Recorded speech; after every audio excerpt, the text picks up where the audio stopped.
Hi everyone, we're here today to do a lovely little interview with two divine people that I have recently met and working with. Firstly, Susan. Hi, she's from the Lighthouse Foundation and I absolutely adore this woman. She does the best job ever. And the gorgeous Christine, who has actually been through the program of Lighthouse. And she's here to tell us a little bit about her journey in life and how she ended up at Lighthouse and how Susan became very close to her. So we're going to hear their stories. So I'm actually going to be quiet and let them do all the talking, just facilitate some lovely questions. So welcome. Thank you. And I know everyone wants to know more about you and we want to know more about what Lighthouse does. So we thought we would get someone who's actually been through the journey and now has come out the other end and what your life is like. So please let us know firstly who you are and where did you actually get to Lighthouse, at what stage? Yeah, so I came from the Philippines and was here. I came from the Philippines and I arrived here in Australia. So how old were you? I was 9. 9 years old. Yes. So with mum and dad, are you the oldest? I was the youngest. I haven't had an older brother who was much older than me, and then it was just myself. And soon after arriving, my dad did something to me that no dad should ever do to their daughter or their child, any child. And how old were you? I was 9. So it was very shortly after arriving, and I told my mum what had happened. And it took a couple of days for her to get, put her head around it. And so my mum and I ran away from my dad's home and we lived in a women's battered shelter, and through there I had to change schools. Obviously I was bullied at school because I was the only Asian person in the school. Whereabouts did you live in? Were you in Melbourne? Yes, in Melbourne, yes. And whereabouts were you based when you came to Melbourne? So we were in Sunshine, and then the women's shelter was in the southeastern suburbs. So it was a different area to where you were living completely. Yeah, yes. And can I ask, did Dad actually know where you had gone, or did you just packed up and left? Yeah, so we just had what we had basically, and we left. And was mum working at all at the time? No, because so we you had just no arrived. No income at all? No, nothing. Just basically just walked out the door with just what was on your back and whatever you could carry. We went to Centrelink, told them what had happened. And what? So mum didn't go to any. She didn't. She just thought, okay, let's just go. And you went to Centrelink to try and get obviously some income. Yes. And then you ended up. They then rang a women's shelter, which is like a safe house. Yeah. And so then they gave us a taxi voucher to get there. And then we stayed there for about 6 weeks, and they helped us transition to a home in the Fitzroy Commission housing flats. And how was that? It was horrible. Like, first it was good that it was a home. Yeah. It was a home. Did you feel safe though? Yes and no, because we didn't have money for furniture, so St. Vincent's were kind enough to donate some furniture, but like as I said, we didn't have a fridge. We had an esky in the kitchen. We didn't have a microwave. We didn't have a kettle. We had a few pots and pans. We had a couple of plates and all those things that you use at home constantly. We didn't have. We had the very minimum basics.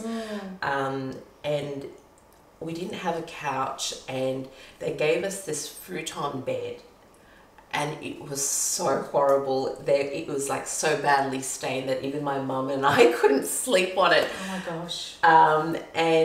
My mum and I at the time thought, oh, we better buy a doona cover. Yeah. We can just put a blanket on the floor and get the doona cover, and it must have been our English, but they gave us a fitted mattress protector. Oh gosh. Yeah. Thinking that would be okay, and that you would sleep on I remember saying doona, duvet, and we were trying to explain ourselves, but we ended up with a mattress protector. So we pretty much slept on the floor with a blanket, with a mattress protector on the floor, and then just a blanket, because we didn't want to sleep on that bed.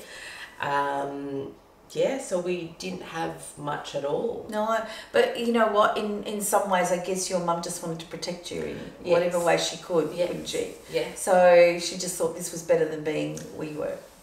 It is, yes, it was. And, you know, we didn't have much, but, you know, I definitely felt the love. Did you? Yeah. Yeah, and not being, you know, in my dad's, you know, presence was good enough for me, because my mum and I also developed PTSD from that, running away from my dad, which was hard, because my mum would get quite paranoid if we were in the shop and the phone rings. She'll say, "That's your dad trying to find out what we're buying," and it's like, no, you know, and just, you know, I remember we would be at church on Sundays, and then there'd be someone quite far away that looked like my dad, and I'd sit there freaking out the whole entire time, thinking, do I run or do I stay? What do I do?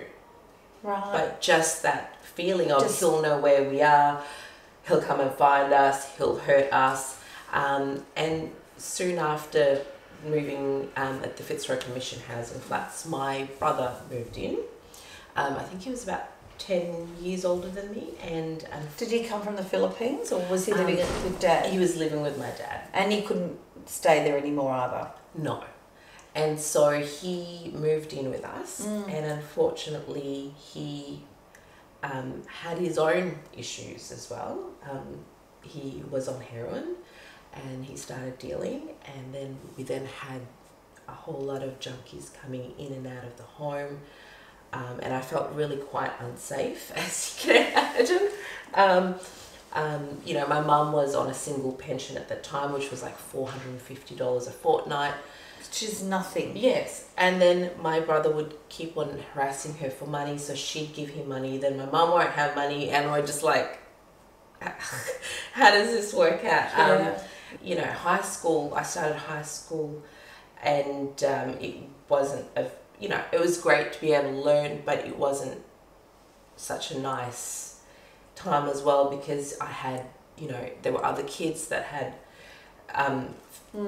two parents, double income, who could afford to buy them what they wanted. And, you know, for my mum, it was already a struggle. We bought secondhand books at the time.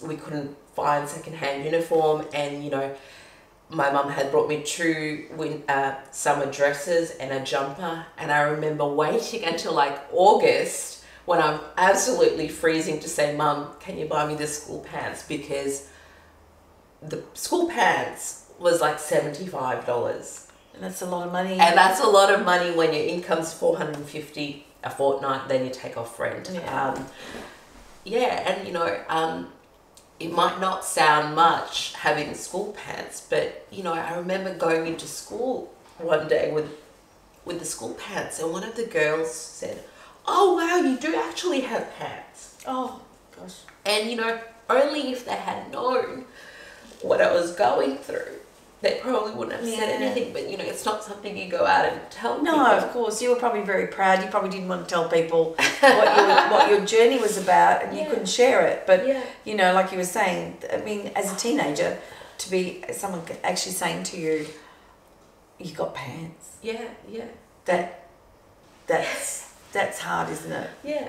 But did you confide in anyone at all? No. No. And my mum wasn't working, because we had just arrived in Australia. Yeah. And obviously, because she wasn't working, How was Mum's English? Her English was okay. Right. But it's just, I don't think she had the confidence to go out there and put herself through looking for a job and going for interviews and all of that, because it's such a new country. She had no friends or family. And we had left my dad and his family, so... Right. Oh, so he had his family, but you didn't have family. That's correct. That makes it really difficult. Yeah. Where would Mum turn to? That was really hard. Yeah, she didn't have anyone to turn to. And she basically only had you. Yes. And your brother. And my brother, Who was complex. Yes. So, you know, I would never blame anything on my mum. Now, being older, being a parent myself, I look back and gone, geez, she did a really good job. I don't know how she fed me with an esky, because, you know, imagine not having a fridge and having two kids. It's horrible.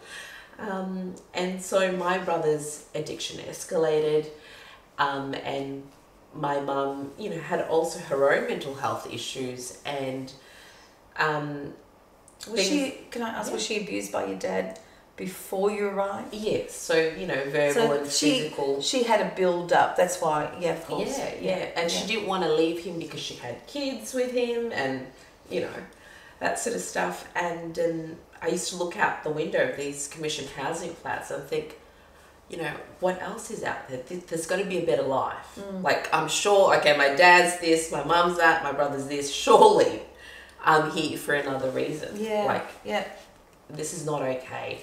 And so on the 1st of January 2000, I was 15 years old, I ran away. That day, a friend of mine had called me and said, hey, do you want to come to the school and hang out at the skate park? And I asked my mum if I could do that, and she said no. And then she started getting really paranoid about my dad again. And I just thought, I'm the child here and you're the parent. Yeah. And I'm looking after you. Yes. And I'm just wanting to go and play with my friends and hang out with them. You just wanted to be a child. Yeah. And I just thought, you're supposed to be looking after me, not the other way around. And I just wanted to go. I just didn't want to be there anymore. And so I stayed at this youth refuge for about 6 weeks, and I called my grandma and said, can you please give me money, because I'd like to, you know, make sure I've got money to pay for the school fees and so forth. And mind you, it was a public school, but you still have books and things to pay for. Yeah. So she sent me over some money, so I was able to buy a little bit of clothes, some other school stuff that I needed, and started going to school while I was still at the youth refuge. And then they found the Lighthouse Foundation for me. The school did? No, the youth refuge. Oh, that's good. Yes. Okay. Yes. So at that stage, Susan, how long had the Lighthouse been going for? Oh, since 1989. So right. So you were there, 10 years. what, 10 years? Yeah. And Christine lived with me when I was a carer. So you know her story very well. I do. She's a very powerful and beautiful young woman. She certainly is. She certainly is. So obviously they found you the Lighthouse. When you went there, can I ask you what was, you know, how were you greeted? What did they do for you? Well, the night before I went to Lighthouse, I actually had this dream of this big white house with a bell tower on top. And when I got there, it was a big white house with a bell tower on top. Yeah. And I just went, this is a sign. This is meant to be. Yeah. You know, because all this time I ran away from home. I was living in a youth refuge. Nothing felt like home.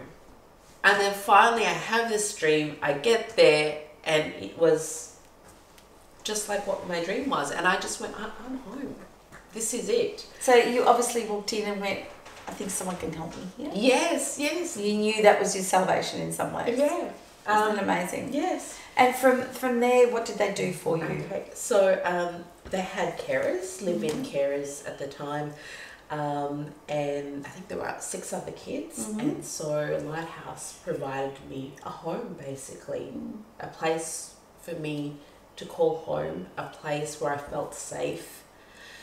In wonderful Susan's hands. And I guess you knew it was long term, so you could think about going back to school then, couldn't you? Yeah, so I could still continue to Which is go wonderful. to school. So obviously inside of you, something deep down inside of you knew that education was going to be your way out of your situation. Yes. So isn't that amazing that you were able to, you had the strength from a young person to know that was going to be your salvation, obviously, and then Lighthouse provided you with the opportunity to continue on with the schooling. So did you go still to the same school? Yes, I travelled from Hawkesbury to Northgate every day. Is that where you were? You're in Hawkesbury. And I think that was incredible in itself, that she had the commitment to her education, that she would get on the tram and go into the city and then go back out to Northcote and do that on the reverse all the way. So I knew she was an incredible young woman.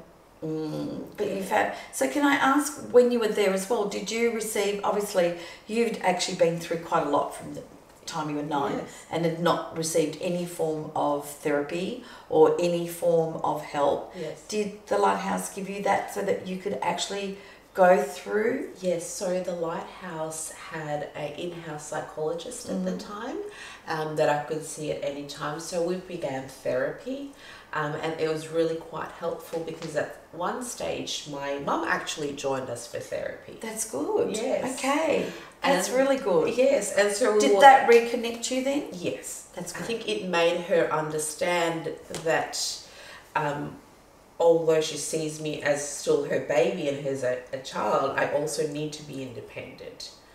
And I think having a third person say that was really helpful. Yeah, yeah. It's really, I mean, that's good because even though, I think that's the thing that I love about what you do, you're fostering these children, but you're obviously trying to still keep that connection with their family if they can have that. Yeah, because you know. everyone needs a relationship. You know, they need to be loved and love and belong to somebody. And if not their family, then the community. You know, we can't expect systems to care for young people. People care for young people. And if you've been abused in a community, you need to therefore undo it and heal in a community. And I think that's the beauty, that we try to connect young people back into a healthy family member if there's one, and if not, then the carers, the therapeutic carers are trained to give them the parenting that they missed out on and take them back through their ages and stages of growth. Yeah. You know, even though they're presenting, say, at 15, there'll be some parts of their development that we need to go back to a 7-year-old and pay attention to that and develop that out. So as they grow at Lighthouse, there's all areas of their lives considered, and I think that's a really powerful and important Very part. powerful. Yeah. I think that's where you could possibly, did you find that was your healing process? Yes, it was. And you know, I think some companies at the time donated tickets to professional development programs like the Anthony Robbins Power Within. Oh, right, yes. You. Yes. Did you do that? I did. I He walked is through amazing, hot isn't he? charcoals. Oh, did you? I did. Oh, I've seen his videos. I've got to tell you, if anyone can motivate you and inspire you, it's certainly him, isn't it? And one thing I learned from that 3-day workshop was your past does not equal your future. No. And having done the therapy work in Lighthouse and working through all the trauma in the past and then doing that helped me, I guess, move forward. Yeah. That Yeah. shit's happened, it's okay, gotta go, work on your future, because it's up to you at the end of the day to get out of bed, go out there, do things. Well, I think one of the things that you're saying to us, and maybe what you do as well, is you know, it's not about being a victim. Yes. And, you know, you have every right to feel that way because this was not something that should be have done to you at all. Yes. And but I think what you found was the amazing strength and resilience within yourself to overcome that, which is really amazing. And look at you now. So can you tell everyone now that you've been through, obviously, the whole program? Yes. When you left there, where did you go?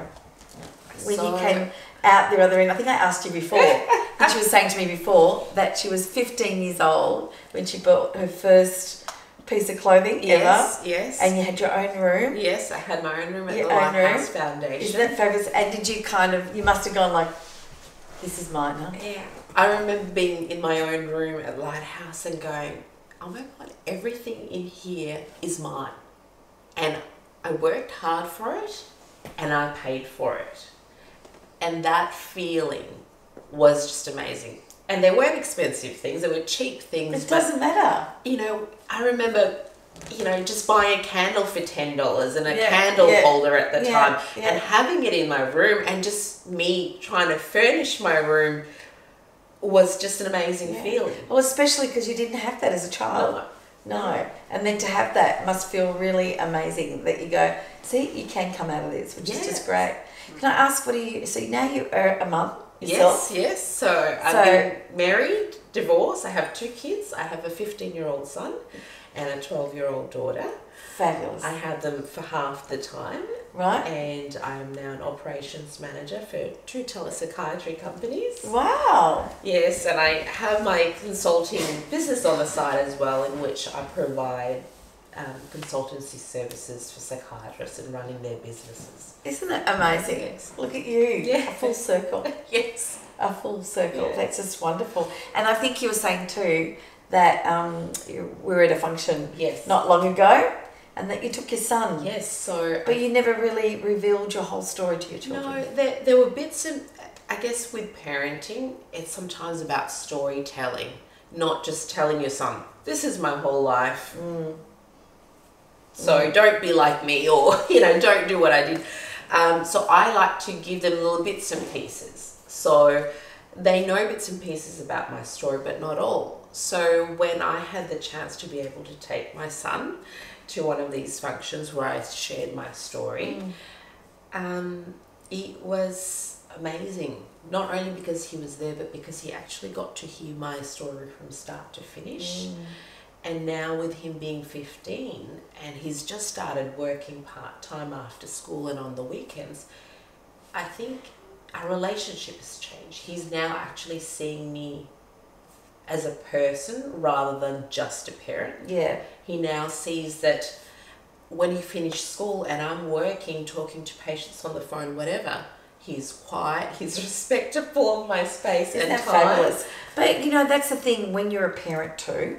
You look at your parents. This is what's hard for you. Yeah. Most of us look at our parents, put them on pedestals. Yes. Because they're like, and they're not human beings. And I always remind my kids, I'm allowed to make a mistake.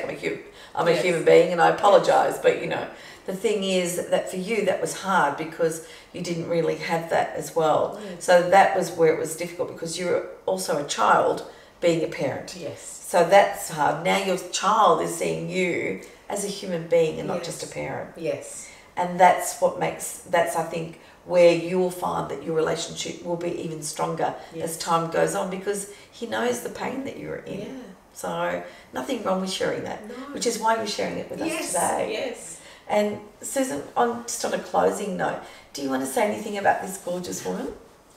Oh, well... Let's sit closer to her. Give her a hug. You're not allowed to have favourites or parents say that. Not a favourite? I know, naughty, asking the question. Christine, I know. well, I'm not saying about a favourite, but I'm just saying yeah. what would you like to say about this beautiful woman who's been through a journey and a half that a lot of us don't go through, and without someone like the Lighthouse Foundation, she wouldn't be what she is today. Well, I think I've been the one that's been blessed to have had Christine in my care. Every day her commitment to herself really just made me feel so thankful that, she was taking her life seriously and she was getting on with it. And I think the wider benefit for the community is this young woman doesn't have to rely on her Centrelink payment now. She's actually, if we look at Maslow's hierarchy of needs, she's kind of reached the top and now she's giving back from the overflow of being, a really rounded human being. And for me, that's just so touching. And if we can do that with each young person that just happens through no fault of their own to fall into a position that's dark or, they've got no light in their life, that actually there are things that can support them, changing their lives around, and getting an education and taking back control of their lives. And I think from a wider community perspective, that's breaking the cycle so that they haven't learnt to go and get Centrelink, so therefore their kids aren't going to learn that. So they're not going to be like you said before, it's like breaking the pattern, isn't it? So, and about just not being the victim, but actually just picking yourself up and saying, I can do this, I can move forward, I've got the support, I've got someone like the Lighthouse I can depend on, and I can move forward and be part of the community. And you're giving back. And I think Christine coming in today to look at what you've done, Tina, is a really powerful representation that they're thought of and cared about in a community, and there's nothing more powerful than that. It's really breathtaking to see the love and the detail in which you put into this home, and Oh, you're really parenting a child. Yeah. You know, I know. This is kind of, they walk in here and they may not know, oh look, you know, the books there and the planks are there. Yeah, no. But there's a sense, like an overarching, like taking in, wow, I'm worthy of this. Yes. And so then they start to believe in themselves, and so Yeah, what that's you're very true. giving this next group of young people that come through is that sense that I hope Christine had in the beginning of the big white house and the thing. Yeah. We're telling you you're worthy. You know, we don't give you second-hand clothes, because most of our kids, like Christine, she's not the only one. Everyone pretty much comes with a Safe or a Coles plastic bag, and that's their belongings, the things they could just grab together to get out of a really dangerous, awful place. And some of the stories are just hideous, you know, kids being in pedophile rings or abused when they're 2 and 3. You know, I can't even tell you the shock and horror that my psyche's felt with just listening to them, but to know that they've landed in a safe place with a loving and community is really spectacular, actually. And I feel really proud of and grateful to you, but all of our community as well that's partaken in this and supported you, Tina, to just tell these kids they're worthy and they belong, and we care about them and we support them. Yeah, because again, systems don't bring up kids, people do. Yeah, that's so true. That is so true. Yeah. That's exactly. I think I just want to say you're very welcome.